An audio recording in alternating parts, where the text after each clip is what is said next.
Hey guys, welcome back to my channel. और आज हम पढ़ेंगे फैलोपियन ट्यूब या फिर हम इसे बोलते हैं ओविडक्ट। ओके, पिछली वीडियो में हमने फीमेल रिप्रोडक्टिव सिस्टम का फर्स्ट पार्ट किया था, डेट इज ओवरी। ठीक है, हम आज सेकंड पार्ट करेंगे फैलोपियन ट्यूब के बारे में। हम पूरा इसके बारे में जानेंगे, जो भी इसमें प्रोसेस होने वाले हैं हम उनकी अलग वीडियो में देखेंगे। ठीक है, तो हम पहले इनके बारे में जानते हैं कि ये होता क्या है, कितना होता है। ठीक है, तो हम स्टार्ट करते हैं। तो देखो, फैलोपियन ट्यूब एक पेयर होता है। ठीक है, एक पेयर होता है। दूसरा 10 to 12 सेंटीमीटर लॉन्ग होता है।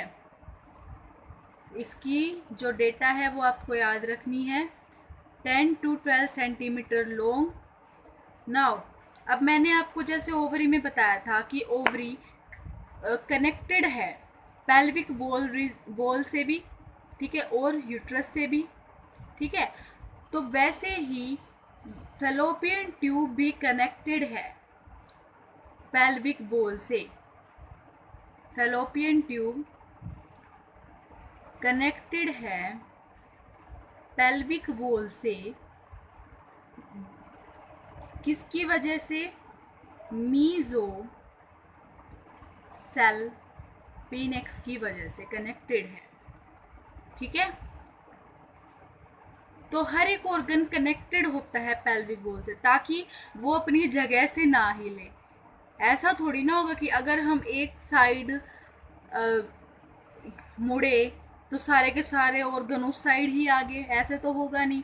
इसीलिए सारे ऑर्गन्स अपने प्लेस पर रहें, उनको किसी ना किसी लिगामेंट से, कवरिंग से, ठीक है, उसको जोड़ना पड़ता है। ठीक है, तो फैलोपियन ट्यूब मीजो सेल पेनिक्स से जुड़ी हुई होती है। Got it? नाउ इसमें क्या होता है? इसमें प्रेजेंट होता है सीलिएटेड कोलमनर एपिथेलियम। क्या प्रेजेंट है इसमें?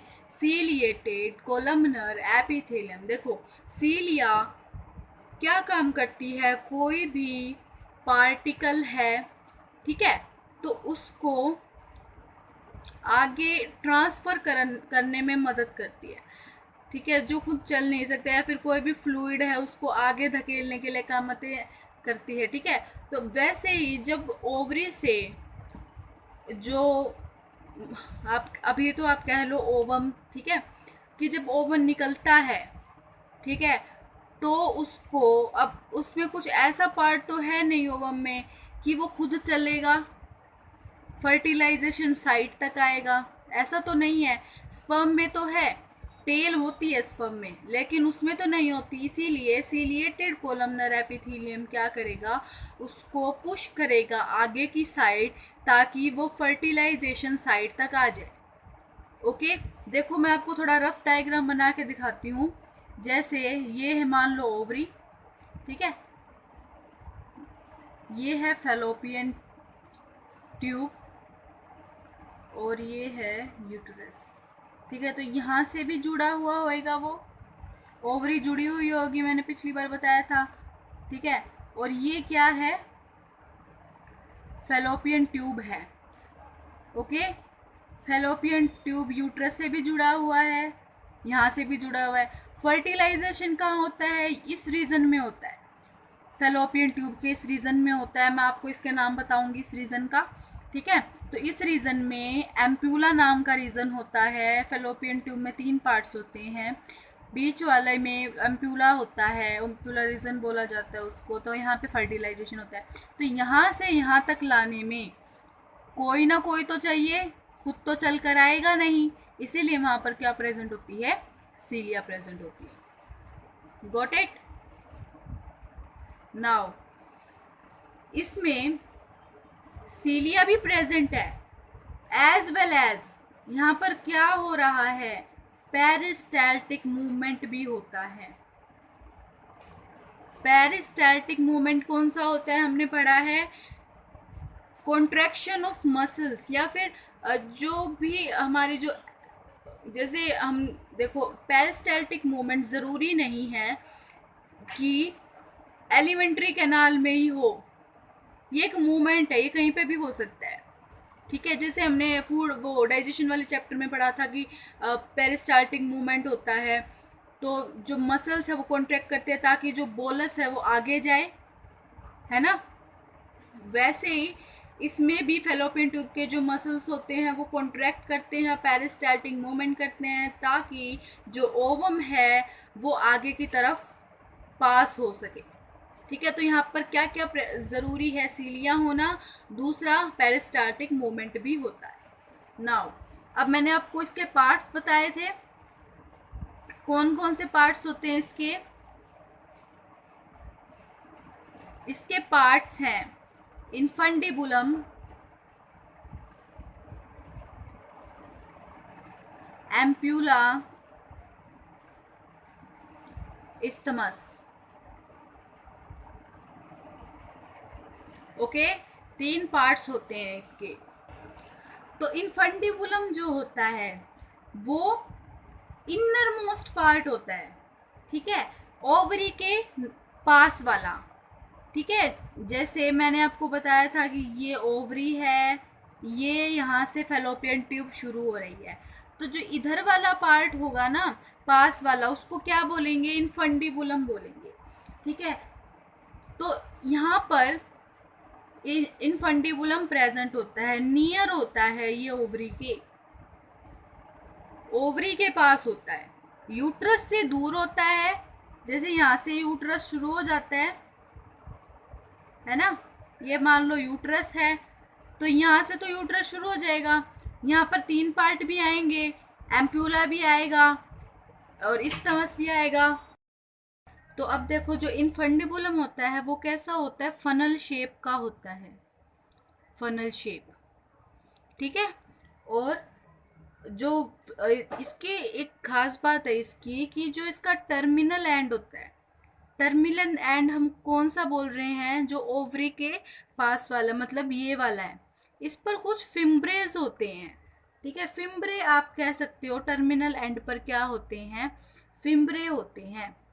फिम्ब्रे हम उन्हें बोलते हैं फिंगर लाइक प्रोजेक्शन को। ठीक है, ताकि जो वो ओवम रिलीज करेगी, जो ओवरी, वो उसे कलेक्ट कर सके। ठीक है, अच्छा देखिए, जो एग है वो सीधा ही ट्रांसफ़र नहीं हो जाता है फेलोपियन ट्यूब के साथ, ट्यूब में। ठीक है, वो जो फेलोपियन ट्यूब होती है वो परमानेंटली जुड़ी नहीं होती उसके साथ। ठीक है, जैसे ये एक ओवरी है, ये एक फेलोपियन ट्यूब के फिम्ब्रे, फिंगर लाइक स्ट्रक्चर है। ठीक है, तो वो ऐसे होते हैं, उसके बीच में कुछ स्पेस होता है ओवरी और इन्फंडिबुलम के इस वाले एंड के पास। ठीक है, जब ये ओवुलेशन करते हैं तो ऐसे वो कैच करना होता है, उसको कलेक्ट करना होता है, तो वो ऐसे रहता है।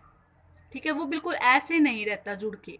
ठीक है, तो वैसे ही है कि जब टर्मिनल एंड पर फिम्ब्रे होंगे, जब फिंगर लाइक स्ट्रक्चर्स होंगे, तो वो आसानी से जो एग है या फिर जो ओवम है उसे अच्छी तरह से क्या कर लेगा, कलेक्ट कर लेगा। ठीक है, मैं आपको ओवम के बारे में अच्छी तरह से बताऊंगी oogenesis वाले प्रोसेस में। अब अभी आप सिंपल ओवम ही समझिए। ठीक है, अच्छा अब देखिए इस पे एक, अब देखो जैसे ये था, ठीक है, अब उसने कलेक्ट तो किया, अब उसमें जाना भी तो पड़ेगा, है ना। इन्फंडिबुलम जो फेलोपियन ट्यूब है उसके अंदर जाना भी तो पड़ेगा उसको। तो जैसे उसने कलेक्ट किया तो यहाँ पर क्या होगा, एक छेद होगा, एक होल होगा, जिसे हम बोलेंगे ओस्टियम। ठीक है, अपर्चर होता है ये, ताकि वो जो ओवम आया है वो उसे क्या कर सके, कलेक्ट कर सके। ठीक है, अच्छा ये ओवरी के पास होता है। नाउ अगर हम एम्प्यूला की बात करें तो एम्प्यूला ही क्या होता है, साइट ऑफ फर्टिलाइजेशन होता है।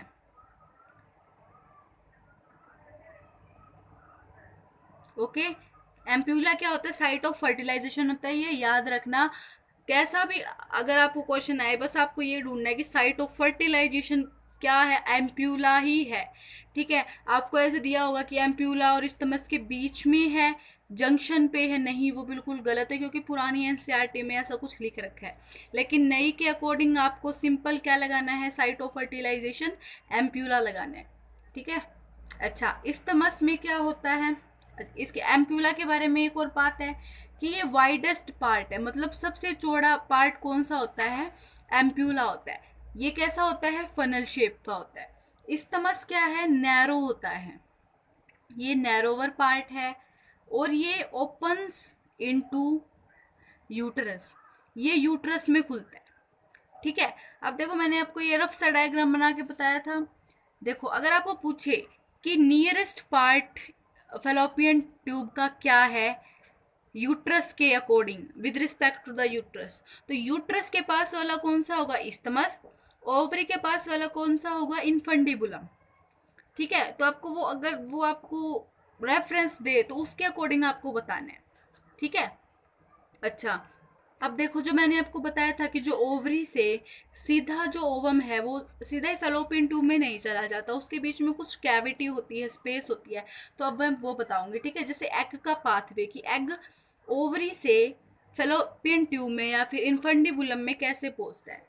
तो जी जैसे ये ओवरी है, ठीक है, यहाँ से एग को ट्रांसफर किया जाता है पेरिटोनियल कैविटी में। ठीक है। पेरिटोनियल कैविटी, ये कैविटी है, स्पेस है। जैसे ये ओवरी है, ये इनफंडिबुलम है, तो इसके बीच जो स्पेस है उसे क्या बोला जाता है, पेरिटोनियल कैविटी बोला जाता है। उसके बाद ये जाता है इनफंडिबुलम में, मतलब उस कैविटी से होकर एग को क्या होना पड़ता है, गुजरना पड़ता है। ठीक है। ओपन्स इनटू, ठीक है, ये होता है।